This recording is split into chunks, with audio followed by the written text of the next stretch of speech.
Dios. Bien, estamos al aire. Dios les bendiga a todos en el nombre de Jesús. Una vez más damos la bienvenida a nuestros hermanos que nos miran a través de YouTube, a través de Facebook. Sé que son los últimos mensajes que predicamos porque Cristo Jesús pronto viene. No sé si lo creen los que están conmigo, pero Cristo Jesús pronto viene. Así es que vamos a leer la palabra de Dios y lo vamos a hacer en el libro de los Hechos de los Apóstoles. Vamos a leer el capítulo número 8, versículo número 4. Para los que no trajeron Biblia, lo tenemos en pantalla. Capítulo 8, versículo número 4. Vamos a leer la palabra del Señor y dice de la manera siguiente: al que le cuesta y tiene problemas para encontrarlo, esos son síntomas que no ha leído la Biblia ni la lee. Amén. Así es que capítulo 8, versículo 4. Si no lo encuentra, mire la pantalla al frente, ahí está, a la parte izquierda de su servidor. Pero los que fueron esparcidos iban por todas partes anunciando el evangelio. Lea conmigo, por favor. Pero los que fueron esparcidos iban por todas partes anunciando el evangelio. Oramos, Padre, le damos gracias por este día que nos ha dado, Señor, por la oportunidad que nos brinda de estar aquí todos mis hermanos juntos en armonía para oír su palabra. Le pedimos que nos bendiga, que abra nuestros corazones, Señor, y que Satanás nos robe esta semilla que es la palabra, que va a llegar a los corazones y que va a ser esa obra por la cual tú le envías. Todo lo pido, eterno Dios, en el nombre maravilloso y precioso de Jesús. Toma cautivo nuestros pensamientos y llévalo a la obediencia de tu palabra en Cristo. Amén y amén. Tenga la bondad de tomar su asiento. Me gustaría que todos los niños, no sé si les están enseñando clases allá, si no, tráiganlos, ya son jóvenes, para que puedan oír la palabra de Dios. Amén. Las enseñanzas de lo que es las clases van a ser los días sábados en las tardes, y ya los días domingo es un breve repaso que un maestro les da por ahí, una media hora, pero por lo demás del tiempo tienen que estar aquí escuchando la palabra de Dios. Bien, quiero por favor, hermanos, que todos prestemos atención aquí. Si miramos que un niño o una niña llora, por favor lo tomamos en ese amor y lo llevamos a la parte de atrás, que también hay aire acondicionado, para que los demás podamos escuchar la palabra de Dios. Amén. Eso se lo digo en amor. Sé que tenemos niños pequeños y no tenemos una aula de sala cuna. Los demás quiero que entiendan, hermanos, y prestemos atención, porque este es el momento más importante.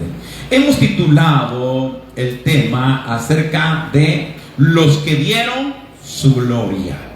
Ese es el tema de esta tarde. Los que vieron su gloria. Aquellos que son conocedores de la palabra pueden decir: ¿qué relación tiene este versículo que hemos leído con el tema que le hemos puesto? Los que vieron su gloria. Pues lo vamos a asociar a manera desarrollemos este discurso. Pero al leer el libro de los Hechos, quiero decirle que el libro de los Hechos es un relato del desarrollo de la iglesia. Es decir, que el libro de los Hechos nos enseña acerca de la labor o el trabajo de la iglesia del Señor. Este texto lo que nos muestra es cómo los discípulos o apóstoles continuaron con la labor encomendada de parte de nuestro Señor Jesucristo. ¿Se acuerda lo que dice en el Evangelio según San Mateo, capítulo número 28 y el versículo número 18? El Señor le da la gran comisión. Y la gran comisión era en donde el Señor les dijo: id y hagan discípulos a todas las naciones, bautizándolas en el nombre del Padre, en el nombre del Hijo y en el nombre del Espíritu Santo, enseñándoles que guarden todas las cosas que yo os he enseñado, y aquí yo estaré con vosotros todos los días hasta el fin del mundo. Esa era la gran comisión. Y esa gran comisión nosotros podemos verla o definirla en tres partes importantes. Y la primera de ellas es que consistía en predicar. Cuando digo vayan y hagan discípulos, no pueden hacer discípulos si no se predica. Entonces la primera parte de la gran comisión era predicar.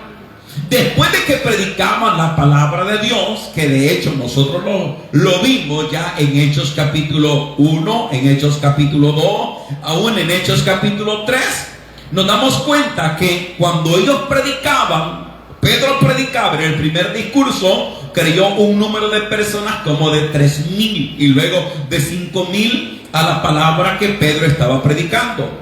Después de que Pedro predicaba y la gente creía, Pedro los mandaba a bautizar. Se bautizaban para perdón de sus pecados. Entonces, la gran comisión consistía en predicar, en bautizar y luego enseñarle. Ahí entra lo que es la enseñanza. Dentro del evangelio es bien importante la predicación. Y la predicación se puede dar de una manera evangelística, que es donde las personas oyen la palabra, creen a la palabra, al entregarse al Señor, luego tienen que bautizarse, pero luego entra la etapa de la enseñanza. La enseñanza es más diferente a la predicación. ¿Por qué? Porque en la enseñanza ya van implícito el conocimiento de la persona que está enseñando. Por eso, si usted observa, dentro de los 5 ministerios, el Señor a unos los eligió como apóstoles, a otros profetas, a otros evangelistas, a otros maestros y a otros pastores. ¿Cuál es la diferencia de un evangelista y la diferencia a un maestro? El evangelista es el hombre de Dios que lleva la palabra, y cuando predica la palabra, multitudes se convierten, porque ha dado un mensaje, y ese mensaje va centralizado en la persona de Cristo. Las almas son movidas al arrepentimiento, pero la característica y cualidad de un maestro es que él va a empezar a enseñar, porque la Biblia contiene grandes misterios, asuntos profundos, cosas que muchas personas no entienden. Como dijo Pedro, hablando acerca de las enseñanzas del apóstol Pablo, dice también nuestro hermano Pablo en sus cartas, cuando nos ha escrito que aquellos que son matotos no pueden entender, y lo que hacen es torcer el contenido de la enseñanza. ¿Cuántas personas han malinterpretado las escrituras? Porque las escrituras contienen profundidades, que es ahí donde Dios dota de conocimiento a una persona que va a llamar como maestro, le da iluminación en la palabra y lo hace un hombre con conocimiento. La mayoría de nosotros puede ser que seamos predicadores, pero al llamarnos maestros quiere decir que nosotros conocemos aspectos de cultura, conocemos también mucho acerca de geografía, debemos de conocer también acerca de los idiomas que en ese tiempo se manejaban, muchas profundidades de la Sagrada Escritura. Un maestro. Por eso es que al Señor en momentos le llamaban profeta, y la mayoría de veces le llamaron maestro. Una mujer le dijo: me parece que eres profeta. ¿Se acuerda? La mujer samaritana. Y otro le dijo rabí, que traducido es maestro, como Nicodemo. La mayoría le llamaban maestro al Señor porque él enseñaba en parábola, enseñaba abiertamente, porque el Señor quería dejar bien en claro lo que él estaba diciendo, que pudieran entender la palabra del Señor. Amén. Entonces, el Señor le da instrucciones a sus discípulos, y dentro de las instrucciones consistía el hecho de que ellos no tenían que predicar la palabra, sino que tenían que estar esperando la promesa del Padre. Que se quedaron reunidos ahí una cantidad de 120 personas esperando en obediencia. Lo importante de la obediencia: cuando somos obedientes hay bendición. En la obediencia está bendición. Por eso es que la palabra dice que Cristo Jesús, por haber sido obediente, y fue obediente y humilde y obediente hasta la muerte, y la muerte de cruz, por lo tanto, dice el apóstol Pablo a los filipenses, Dios lo exaltó hasta lo sumo, hasta lo más alto, y le dio un nombre que es sobre todo nombre, para que en el nombre de Jesús se doble toda rodilla de los que están en los cielos, de la tierra, y que toda lengua confiese que Jesús es Hijo de Dios, para gloria de Dios el Padre. En obediencia a Jesús, ellos se quedaron esperando la promesa, y cuando recibieron la promesa, Jesús les dijo estas palabras. Les dijo: no se vayan a ir, quédense ahí, quietos.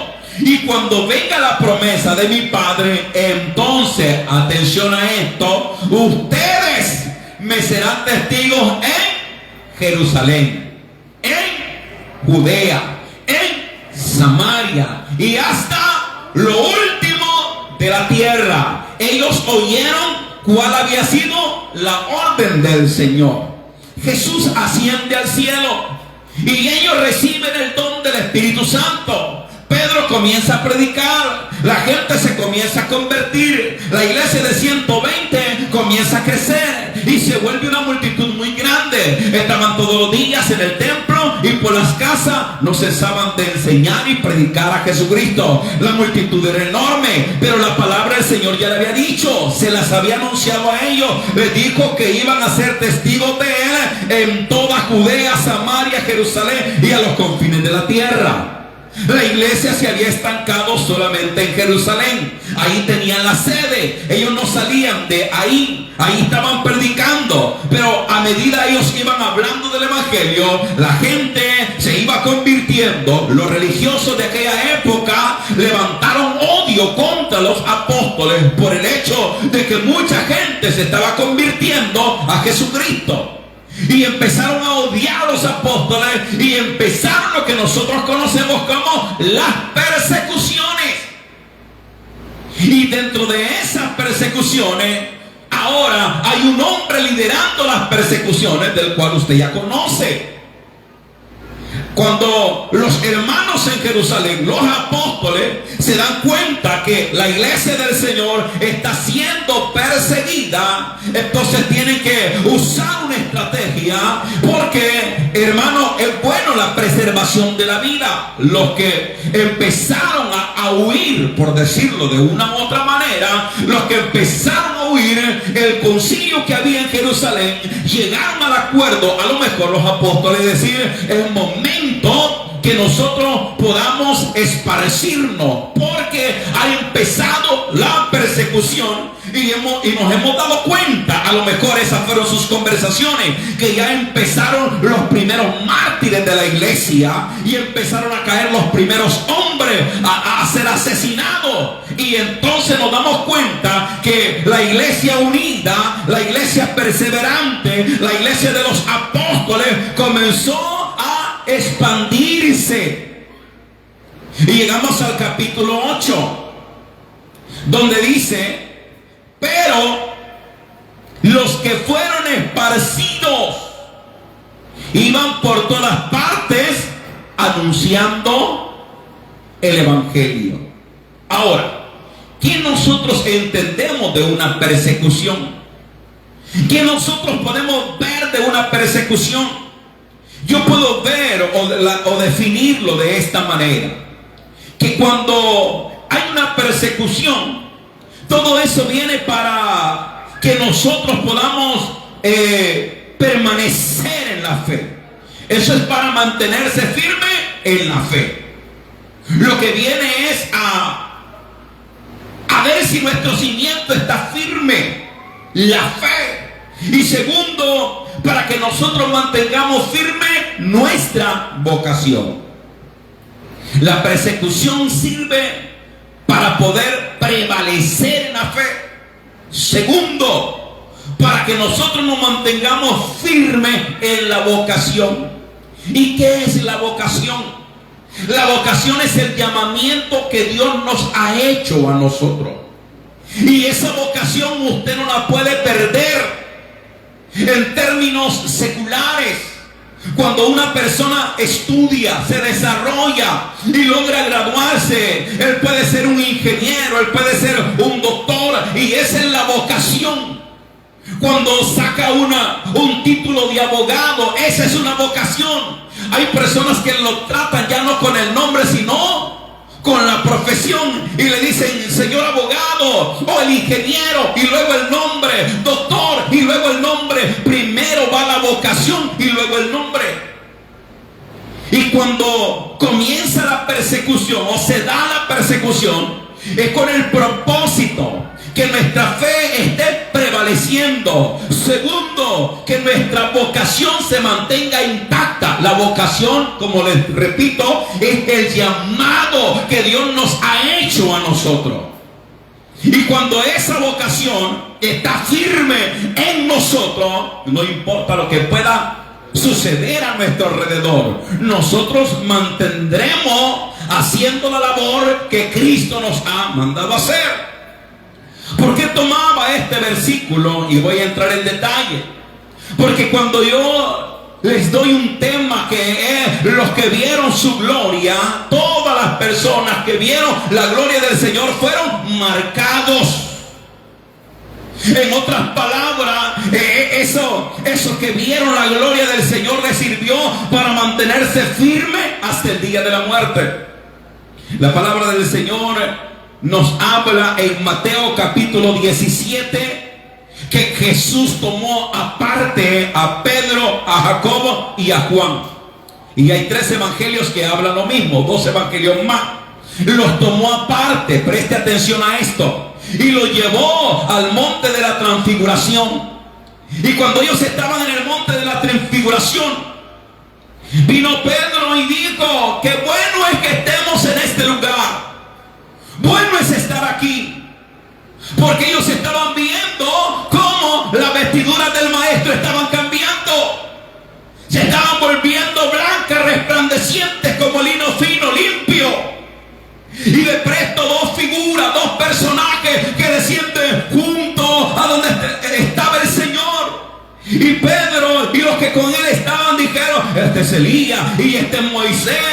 Estos personajes que han descendido, y ellos estaban perplejos viendo aquella escena, viendo ese momento tan glorioso que estaban impactando la vida. Pero más que esa escena, preste atención al frente, más que esa escena, la voz del Padre que se escucha en esa montaña, en ese monte, y dice: este es mi Hijo amado, en quien tengo contentamiento. Esos 3 hermanos, cuando oyeron eso, temblaron al oír la voz de Dios, porque nunca habían escuchado la voz de Dios. Yo le pregunto, de los que están aquí, de los que nos miran a través de las redes sociales, ¿cuántos han oído la voz de Dios? ¿Cuántos han escuchado la voz de Dios que te habla, que te dice? Si la voz de Dios es como trueno, la voz de Dios es como trompeta. Ante la voz de Dios, ante su presencia, tiembla toda la tierra. Los montes y las montañas se abren, las piedras se quiebran, porque al sonido de la voz de Dios, lo que produce es temblor, lo que produce es temor, lo que produce es miedo. Y la voz del Señor que le dice: este es mi Hijo amado, eso los impactó. Por eso cuando termina Juan de escribir, o comienza a escribir Juan su relato, o el evangelio de San Juan, recuerde que cuando Juan comienza y los demás evangelistas a escribir su evangelio, ellos comienzan hablando desde su inicio, lo que ha sucedido, y Juan empieza contando una de sus historias y empieza a hablar en el capítulo 1 hablando de Cristo, y dice: nosotros vimos su gloria. Nosotros vimos su gloria. ¿De quién está hablando? De él. Está hablando también de Jacobo y está hablando de Juan, y él está escribiendo en el capítulo número 1. Dice, y nosotros vimos su gloria, gloria como el unigénito Hijo del Padre, lleno de gracia y lleno de verdad. Vimos su gloria, esa gloria. Entonces él está haciendo alusión a aquel evento, a aquel suceso, a aquella experiencia que él ha tenido. No solamente él, sino Jacob, sino también Juan. Esa experiencia que los habían marcado para serle fiel al Señor todos los años.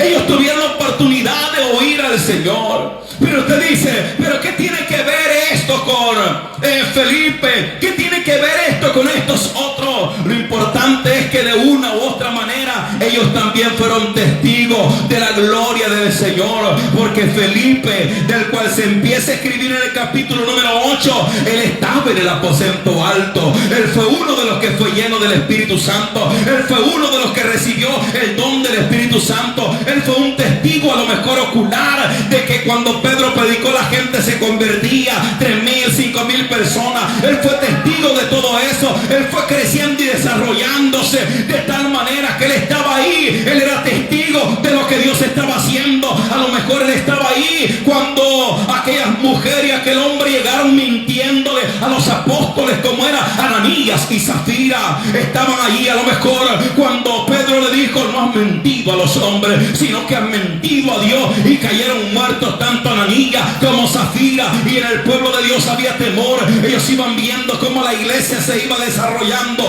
cómo la mano de Dios estaba con ellos. A lo mejor Felipe estaba en el tiempo cuando los apóstoles oraban y el lugar donde estaban reunidos temblaba. Ellos eran testigos también de esa gloria maravillosa. Y empieza la persecución. Pero Felipe había sido ese testigo de cosas maravillosas. ¿Sabe? Hay algo que no quiero pasar por alto. ¿Quién era Felipe? Felipe era uno de los que habían sido llamados como diácono. Si usted lee la palabra de Dios en el capítulo número 6, se va a dar cuenta. En el versículo número 5 dice que le agradó la propuesta a toda la multitud y eligieron a Esteban, varón lleno de fe y del Espíritu Santo, a Felipe, a Prócoro, a Nicanor, a Timón, a Parmenas, a Nicolás, prosélito de Antioquía. Los apóstoles dijeron, no es bueno que nosotros estemos atendiendo a las viudas, a los huérfanos, y también tenemos que poner las mesas. Hay que buscar unos varones que sean llenos del Espíritu Santo, que estén llenos de gracia, de buen testimonio, para que sean diáconos. Y los pusieron a ellos. Y dentro de esos diáconos, observe quién es el que encabeza la lista de los diáconos. Según la palabra de Dios, dice, escogieron a Esteban. Y después de Esteban, a Felipe. Cuando la palabra de Dios siempre menciona a una persona de primero, o le da mucha importancia, preste mucha atención porque lo hace. Siempre que se menciona a una persona en primer lugar. Entonces escogieron a Esteban y luego a Felipe, hombre lleno del Espíritu Santo. Comienza la persecución y la persecución llega hasta donde estaba Esteban. Y si usted lee la palabra de Dios, cuando van a interrogar a Esteban les da una enseñanza exegética, es decir, ordenada, hablándole desde Abraham, hablando de todas las escrituras. Ese hombre era con conocimiento. Este hombre les empezó a hablar y a enseñar, a hablar y hablar y hablar de los patriarcas, de los reyes, y llegó a los profetas. Luego llegó a la persona de Cristo y lo señaló que ellos eran los causantes de que el Mesías hubiese padecido. Y cuando este hombre hablaba la palabra, esa gente no resistía la palabra de Dios, porque cuando la palabra de Dios es predicada, entonces la palabra lo que hace es golpear como martillo o perforar los corazones. Y esa gente no soportaba, y al no soportar la palabra que un diácono predicaba, observe, un diácono, no un apóstol, un diácono predicaba, entonces esa gente no resistió y lo que hicieron es tomar piedra para apedrearlo. Y cuando estaban apedreándolo, a punto de matarlo, este hombre proclamó unas palabras que me impactaron este día. a leerla en el capítulo 7, versículo número 65. Dice: pero Esteban, lleno del Espíritu Santo, puesto los ojos en el cielo, vio la gloria de Dios y a Jesús que estaba a la diestra del Padre. No sé cuántos dicen gloria a Dios. Los que vieron su gloria. Esteban, cuando estaba siendo apedreado, solo alzó su mirada y en ese momento se abrieron los cielos y pudo ver en el cielo al Padre, pudo ver en el cielo a Jesús a la diestra del Padre, y ahí vio la gloria de Dios. Y al ver la gloria de Dios, Esteban solamente le dijo al Señor: no le tomes en cuenta este pecado. Y expiró, murió siendo apedreado. La noticia llega a los apóstoles: ha muerto uno de los primeros diáconos, se ha muerto un diácono, lo han asesinado, lo han apedreado. La noticia llega al concilio, a Jerusalén. Los apóstoles toman carta en el asunto y dice: las cosas se están poniendo críticas y serias. Pero quiero decirles algo muy importante: ninguno de ellos le tenía miedo a la muerte. ¿Me estoy oyendo? Ninguno de ellos le tenía miedo a la muerte, porque ellos sabían que el vivir para ellos era Cristo y el morir también era ganancia, como más adelante Pablo le iba a decir, porque para ellos sabían de que la vida de ellos ya no les pertenecía, sino que la vida de ellos era del Señor. Por eso Esteban nunca dudó en entregar su vida en ofrenda cuando caían las piedras. La persecución comienza, y la manera de preservarlo a lo mejor llegó a la mente de Pedro, de algunos de los que estaban ahí: bueno, ha llegado el momento que nos separemos, porque si nos capturan a todos, aquí yo estoy tratando la manera, esto no está escrito, hay que utilizar un poco lo que este lenguaje de poder interpretar. Ese es el lenguaje de la interpretación. O qué es lo que pudo haber dicho Pedro, qué está sucediendo aquí. Lo que tenemos que hacer es que si estamos todos reunidos, a todos nos capturan, a todos nos asesinan, a todos nos sacrifican, y este sagrado evangelio, ¿qué va a suceder? Aquí estamos todos los líderes, todos los predicadores. ¿Qué va a pasar con nosotros si somos asesinados? ¿Qué va a pasar con el santo evangelio? Pero a lo mejor allí llegaron y dijeron: bueno, ha llegado el momento que nos separemos. No nos vamos a separar porque queremos, sino porque las circunstancias lo están ameritando. La persecución ha comenzado y entonces tenemos que separarnos uno de otro. Pero ya saben cuál ha sido el mensaje del Señor, ya saben cuál fue la gran comisión. Ustedes son diáconos, aquí hay líderes y aquí vemos apóstoles, pero la ley del Señor es que sigamos predicando, que hagamos discípulos a todas las naciones. Entonces cada uno comenzó a tomar un lugar, a tomar una ciudad, a salir de Jerusalén, de tal manera que ahora el relato se enfoca en la persona de Felipe, y dice que todos los que fueron esparcidos por causa de la persecución iban por todas partes anunciando el evangelio. Y allí fue que Felipe llegó a Samaria. ¿Nos damos a entender ahí? Entonces hay unos elementos importantes que usted debe de saber. Hay algo muy importante que debe de saber: que cuando ellos habían visto de una u otra manera, tal vez Felipe no había visto la gloria que había visto Pedro, Jacobo y Juan, pero él había visto la mano de Dios moverse en las conversiones, moverse en sanidades, moverse en tantas cosas. Repito, Felipe no había visto lo mismo que había visto Pedro, ni Jacobo, ni Juan. Es más, no había visto lo que vio Esteban, porque había sido asesinado. Aquellos vieron la gloria del Señor y estaban vivos, aquellos 3 discípulos.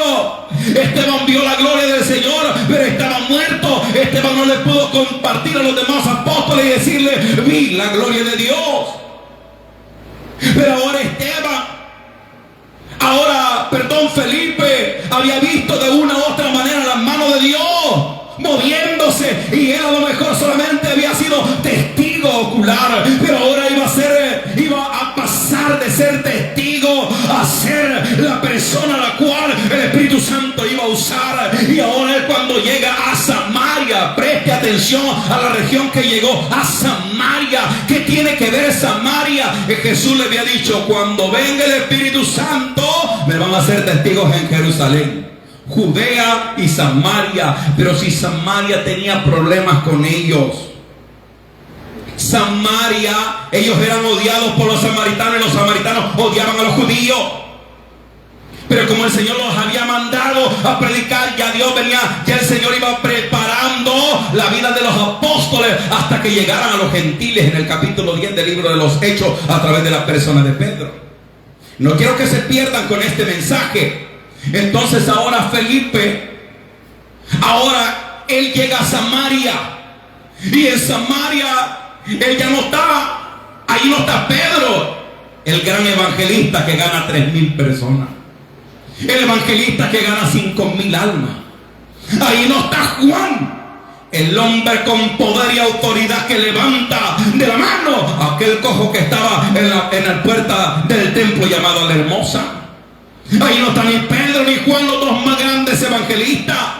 Es más, a lo mejor Felipe se siente inferior a los demás, como a Jacobo se siente inferior que los demás que vieron la gloria del Señor, porque aquellos 3 que vieron la gloria del Señor a lo mejor se las compartieron a los demás y se sintieron inferiores. Pero ahora él está ahí, el que puede hacer o que tiene que hacer. Si no hay ningún apóstol, él a lo mejor solo ha llegado ahí, o a lo mejor con su esposa, con su familia, y solamente podía hacer 2 cosas. Una, esconderse y pasar desapercibido. O 2, hacer lo que el Señor los había mandado hacer. Y tomó la segunda decisión. Si la persecución había arreciado, él en vez de esconderse, él lo que empezó a hacer era hablar de Cristo.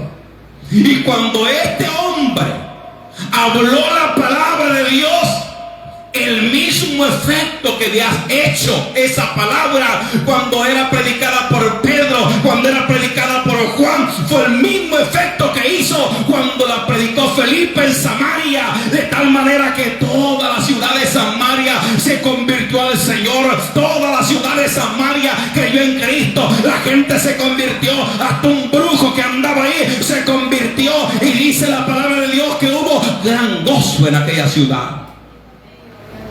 Y entonces mandaron carta, mandaron una encomienda, mandaron un aviso a Pedro y a los que estaban todavía allá en Jerusalén escondidos, y dijeron: allá anda uno, es Felipe, el que está en Samaria, y manda decir que en Samaria cuando predicó la gente se convirtió. Entonces los demás apóstoles dijeron que lo que ha sucedido en Samaria, la gente se ha convertido, un hombre ha hecho una obra maravillosa a través del Espíritu Santo. Entonces tomaron a Pedro y le dijeron a Pedro y a Juan: vayan y vean qué es lo que está ocurriendo ahí. Y así dice la palabra de Dios, que enviaron a Pedro y que enviaron a Juan. Y cuando Pedro y Juan llegaron a Samaria y vieron el hecho que había sucedido, la gloria de Dios, que ahora Felipe era testigo, no solo ocular, sino que era el protagonista con el Espíritu Santo de esa obra. Ellos oraron por todo ese pueblo para que fueran llenos del Espíritu Santo. No sé cuánto le dan palmas al Señor. Hubo un gran gozo en aquella ciudad.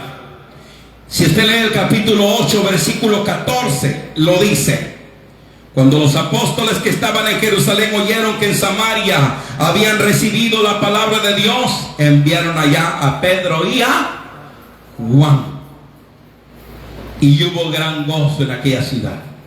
La Biblia nos relata un suceso que ocurrió en una ciudad, porque el Señor había dicho: me van a hacer testigo. ¿En dónde? En Jerusalén ya habían sido testigos, Judea, pero Dios tenía reservado a alguien para Samaria.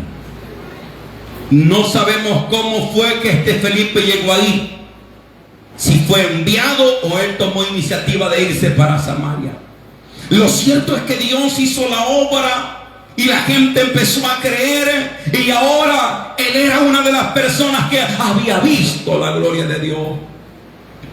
Que una ciudad entera se vuelva a Cristo, eso es ver la gloria de Dios. Que brujos se arrepientan, que espíritus inmundos salgan de los cuerpos, eso es ver la gloria de Dios. Ahora él estaba feliz al ver una ciudad volcada a Cristo, al ver una ciudad alabando al Señor. Eso producía satisfacción en la persona de Felipe. Y así fue como la obra del Evangelio o esa gran comisión se fue cumpliendo de tal manera que la iglesia se fue expandiendo. Y aunque los apóstoles uno a uno los tomaron para asesinarlo, ahora a ellos ya no les importaba, porque pudieron ver en la persona de Esteban que el Evangelio o el crecimiento del Evangelio no reposaba en los apóstoles. El Evangelio ya no reposaba solo en ellos. Ahora ellos habían entendido que Dios tenía todo el poder y la autoridad, que así como usó a los apóstoles, podía usar a los diáconos, podía usar a los líderes, podía usar a aquel que esté dispuesto. Aleluya. Y por eso ofrendaron su vida al Señor. Entonces las persecuciones lo que enseñan son desafíos para poder preservar o prevalecer en la fe, para poder mantener firme la vocación. Ahora, queridos hermanos, el Evangelio sigue siendo predicado. Nos hacemos varias preguntas y las preguntas serían las siguientes: ¿será que la iglesia de esta generación pasará persecuciones?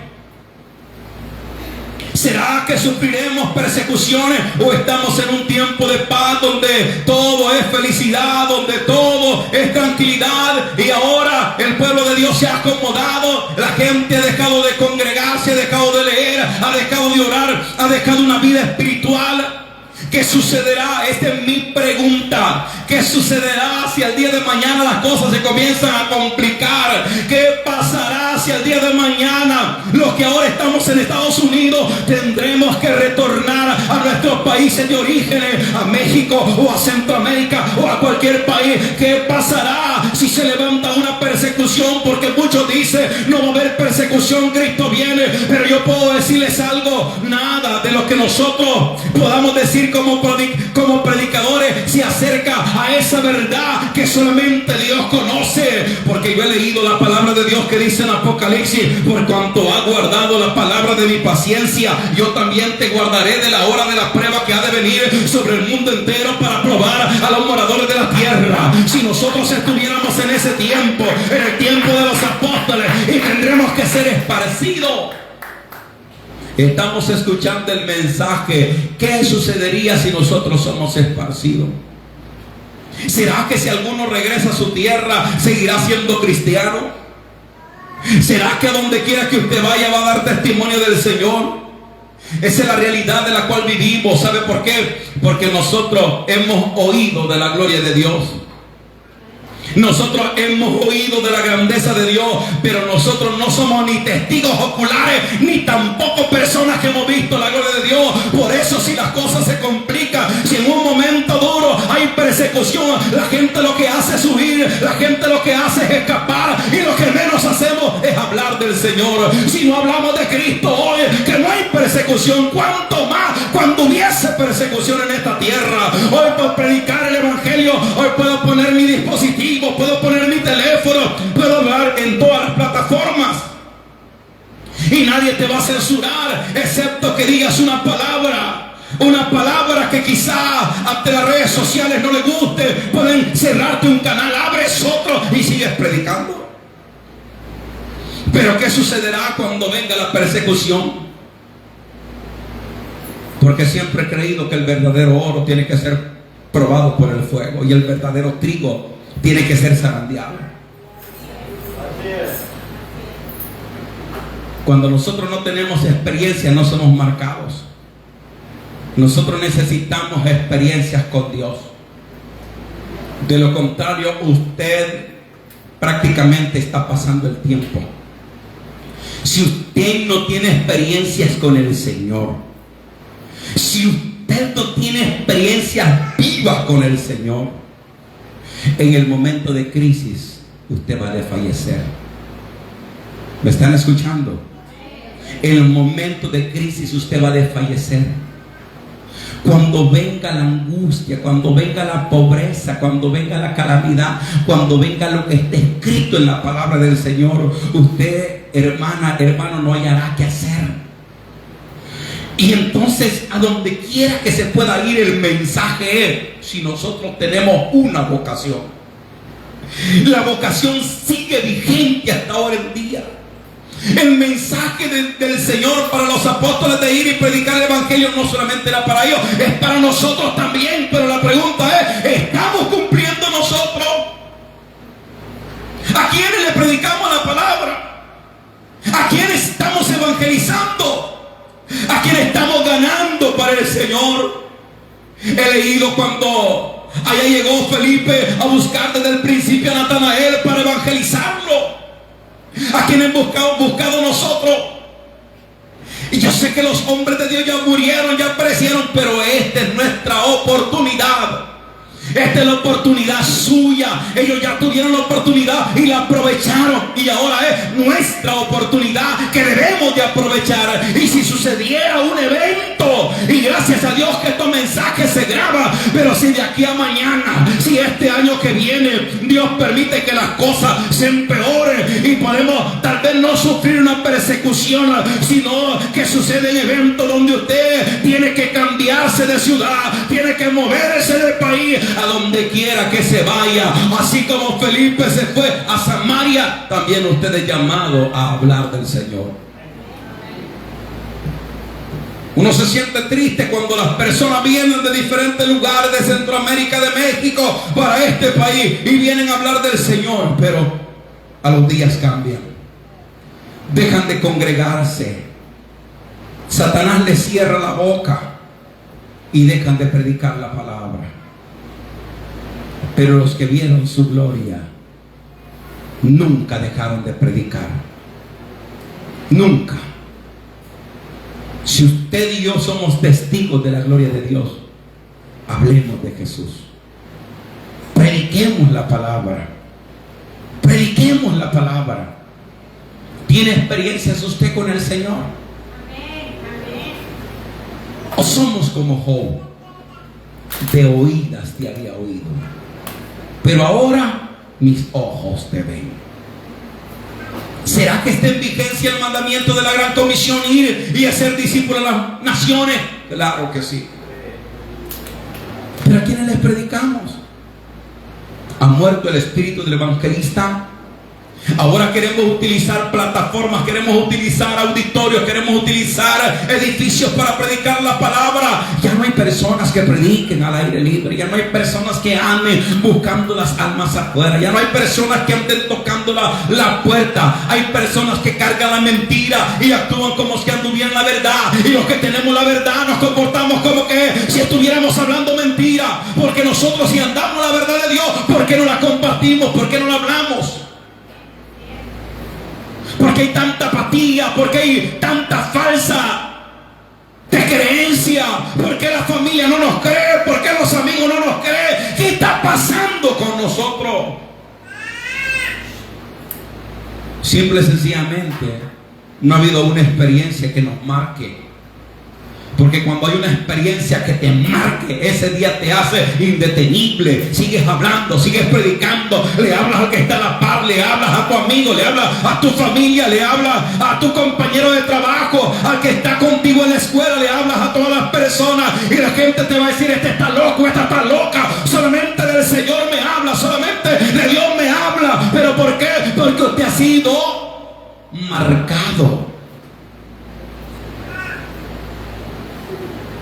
Qué bueno es tener una experiencia. Y yo creo que estamos en pie hasta el día de ahora por las experiencias. Por eso que no le cuenten, vívalo. ¿Qué pasó con Felipe? Él solo era testigo de lo que acontecía. Pero ahora Dios permitió que él fuera el protagonista a través del Espíritu Santo. ¿No se alegra usted cuando la gente se arrepiente, acepta a Cristo, y usted dice: no, pero es porque el pastor predicó la palabra? Si es que ya no era porque eran los apóstoles, eran los diáconos. Todos tenemos la autoridad y el poder para hablar de Cristo. ¿A Aquí no consiste que alguien tenga más educación, más conocimiento. Aquí es que usted tenga una experiencia con Dios, y esa experiencia lo va a llevar a usted a ser un hombre que predique la palabra. Y cuando usted predique la palabra de Dios, como no habla de usted, no habla de su familia, sino que habla de Dios, entonces la palabra de Dios va a hacer la obra, porque se va a cumplir la palabra que dice que la palabra de Dios no regresa vacía, sino que hace la obra por la cual Dios le envía. Amén. Por eso dice la palabra de Dios, con lo cual voy a terminar, que Felipe les predicaba a Cristo. Eso lo dice en el versículo número 5 para terminar. Entonces Felipe, descendiendo a la ciudad de Samaria, les predicaba no un mensaje de superación. La gente anda en búsqueda de una palabra de prosperidad, que te habla, que te profetice. La gente anda detrás del profeta, detrás del hombre, entre comillas, de Dios. Y ahora los altares, los púlpitos están llenos de gente que te quiere dar una palabra de cómo puedes tener tu casa, tu mansión, de cómo puedes tener tu carro, de que te va a ir bien en esta vida, que el año 2025 va a ser el año de tu prosperidad, el año de tu cosecha, el año de la abundancia. Y yo decreto, yo declaro, y empiezan a hacer ese juego en las palabras. Pero que la palabra de Dios dice que el efecto que hubo en Samaria fue cuando Felipe predicó a Cristo. Por eso aquí no les predicamos un mensaje de superación, aquí le predicamos a Cristo, porque si usted tiene a Cristo en su corazón, usted es el hombre y la mujer más millonaria. Lo que pasa es que a usted le llega de presta el espíritu de Tomás, ver para creer. Quieren los millones en esta tierra. Si yo le digo a usted que usted tiene una mansión, ¿me creería? Si yo le digo que las calles son de oro, amén. Pero usted dice, pero es que el oro lo quiero aquí, no lo quiero allá. Y por eso lo compramos, las compramos en pulseras, las compramos en cadenas, porque lo queremos aquí, no lo queremos allá. Todo lo que es aquí es temporal y pasajero. La gente no necesita oír mis experiencias, la gente necesita oír a Cristo. La gente no necesita oír lo que yo hice o lo que yo hago. La gente necesita oír de Cristo. La gente no necesita saber mis triunfos o mis títulos. No, la gente necesita oír a Cristo. Porque cuando el hombre habla de sus títulos, entonces ya no le llaman pastor ni ministro, ahora le dicen reverendo. Pero la gente no quiere oír de eso, ni necesita eso. La gente necesita saber que Jesús es el remedio para este mundo que se está hundiendo y condenando. Cuando Felipe llegó a Samaria, no llegó diciendo: soy Felipe y vengo de Jerusalén, soy uno de los 7 diáconos llamados. Él empezó a hablar de Cristo, hablando que en Cristo hay perdón, hablando que en Cristo hay vida eterna, hablando que en Cristo hay liberación, hablando que en Cristo hay bendición. La gente oyó el mensaje de Cristo, y cuando la gente escuchó de Felipe el mensaje de Cristo, la gente comenzó a creer. Cuando usted hable de Jesús, la gente va a creer. Amén. Por eso hable de Jesús. A todos les he dicho, usen las redes sociales. Úsenlas para predicar.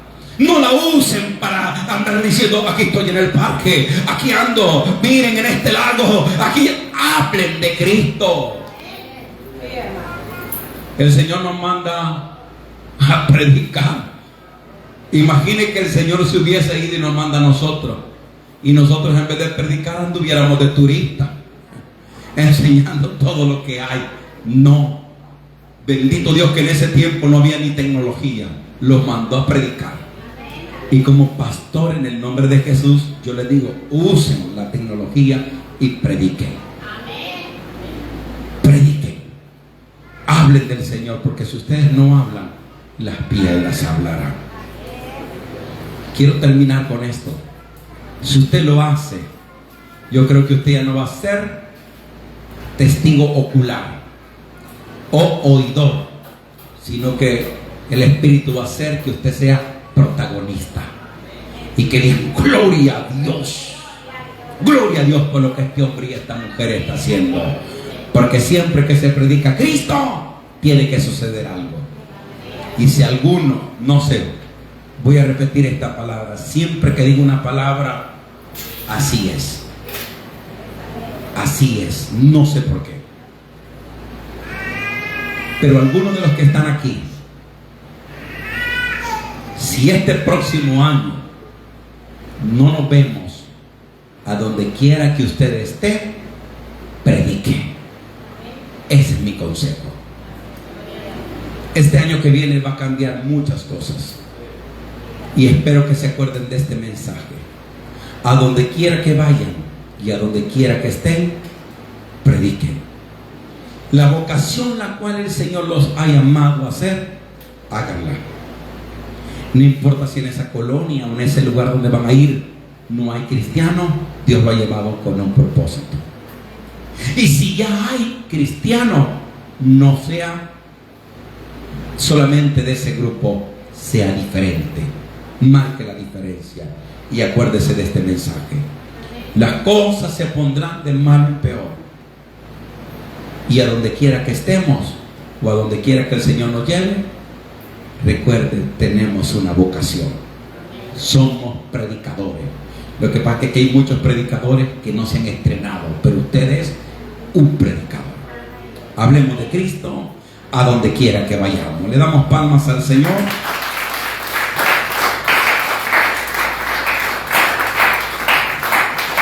Oramos, Padre, te damos gracias. Hoy hemos oído tu maravillosa palabra, Señor. Yo no dudo en ninguna manera que el año que viene va a ser un año muy difícil. No sé lo que sucederá con algunos, Señor, de tus siervos, de tu sierva, pero hay una bendición tan grande, Señor, que no importa, Señor, el porvenir, lo importante que tú lo llamaste